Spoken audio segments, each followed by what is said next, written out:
When should one visit a gynecologist? देखिए PCOD जो है जिसको हम मेडिकली कहते हैं पॉलीसिस्टिक ओवेरियन डिजीज या कई लोग polycystic ovarian syndrome synonymously use करते हैं। आज के टाइम में डेफिनेटली बहुत बढ़ रहा है। अगर हम लड़कियों का किसी रीज़न से अल्ट्रासाउंड होता है और उसमें पीसीओडी काफ़ी बार लिखा हुआ होता है, इसका मतलब ये बिल्कुल नहीं है कि आपको वो प्रॉब्लम हो गई है। किसी को पहले तो ये कहने के लिए कि आपको पॉलीसिस्टिक ओवेरियन सिंड्रोम है या डिजीज़ हो गई है, अल्ट्रासाउंड में उसका हमारी फाइंडिंग्स होती हैं कि हमें जो फॉलिकल्स जो अंडे होते हैं लड़कियों के पास वो एक पर्टिकुलर काउंट से ज़्यादा दिख रहे हैं और साइज़ में छोटे हैं और जैसे एक माला रहती है उस तरीके से वो ओवरी में अरेंज हो जाते हैं, पर्ल ऑफ स्ट्रिंग अपीयरेंस जिसे हम कहते हैं।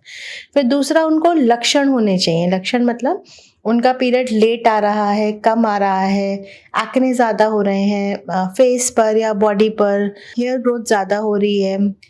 हेयर ग्रोथ की जब हम बात करते हैं, जो फीमेल्स में हेयर ग्रोथ होती है वो बहुत फाइन हेयर्स होते हैं और लाइट कलर के हेयर्स रहते हैं, जबकि जो मेल पैटर्न हेयर ग्रोथ है जैसे मेल की जो बियर्ड होती है उसमें हार्ड होते हैं, डार्कर इन शेड होते हैं। तो अगर उस तरीके के बाल आ रहे हैं साइड्स बर्न्स पे या चिन पर, लेग्स पर, लोअर टमी पर, तो वो एक सिम्टम हो सकता है। एक्ने हो सकता है, वेट गेन अनएक्सप्लेन्ड हो सकता है। तो इस तरीके की कुछ प्रॉब्लम्स महिलाएं फेस कर सकती हैं और आगे जाके उनको कंसीव करने में प्रॉब्लम आ सकती है। Later on in life high BP, diabetes, ये भी इसके साथ लिंक्ड देखे गए हैं। बच्चेदानी का कैंसर का लिंक भी देखा गया है।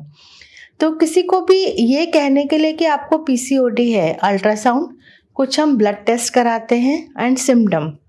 तो अगर इन तीन में से कोई दो चीज़ें महिला को हैं तो हम कहते हैं कि आपको पीसीओडी है।